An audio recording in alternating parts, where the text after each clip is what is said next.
gosh! Ano yan? Sabi ko na nga ba eh. Dapat talaga nag-bet ako. Tinan mo, panalo pa ako. Napakawalang hiya talaga ni Moira. Hindi na talaga siya magbabago. Akala ko naman nagbago na talaga siya.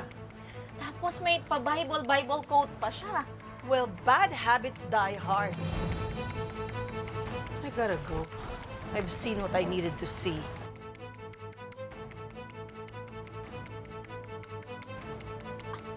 Ano gagawin natin? Ma'am, saan po dito yung medical mission? Sir, doon po. Thank you po.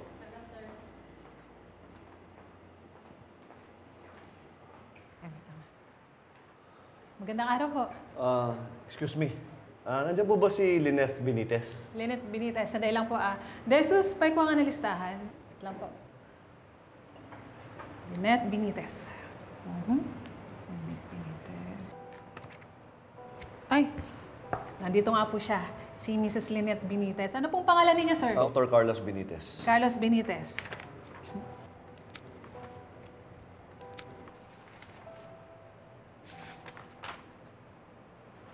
Naku, sir, wala po yung pangalan niyo sa listahan eh. Hindi ko po kayo papapasukin. Bakit hindi? Asawa ko si Lynette. Tsaka kailangan ko yung samahan sa loob. At doktor din ako. Opo, sir. Pero hindi po kami pwede basta magpapasok ng kahit sino dito. Hintayin niyo na lang, patapos na rin po yung program. I want risk na magtagal sa loob ang asawa ko. Kasama niya mga kriminal. At isa pa, nandun ang kaaway niya si Moira Tanyag. Eh, malay mo, biglang sasakin yung asawa ko. Sagutin niyo ba yon? Sir, nakabantay ho ang mga tao namin. May special request din ho para kay Tanyag. Huwag po kayong mag-alala. Hindi po namin papabayaan ang asawa ninyo. Wala akong pake sa special request na yan. Kung gusto mo, tawagin mo yung asawa ko, papuntahin mo dito. Sir, hindi ko kayo basta pwede mag-utos na lang dito, ha? May protocol ho tayong sinusunod. Wala po kayo sa listahan, kaya hindi ko po kayo papapasukin kahit na po doktor pa po kayo. Ang higpit niyo naman. Alam niyo, kung maayos yung sistema niyo, hindi niyo kailangan ng medical mission.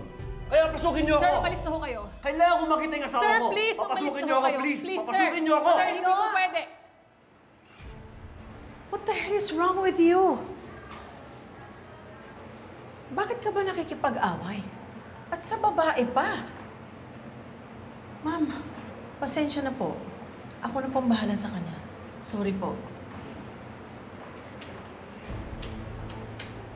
I've never seen you this angry, Carlos.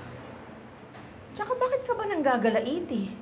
At tsaka bakit ka biglang napasugod dito like some road rager? Alam ko na. Dahil alam mong nandito si Lynette kasama si RJ.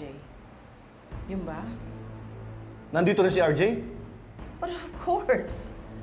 This is a medical mission conducted by Apex. Eh di natural lang na nandito si RJ.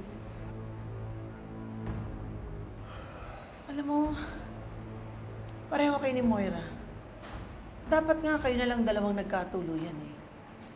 Pareho kayong may mga bulkang tinatago.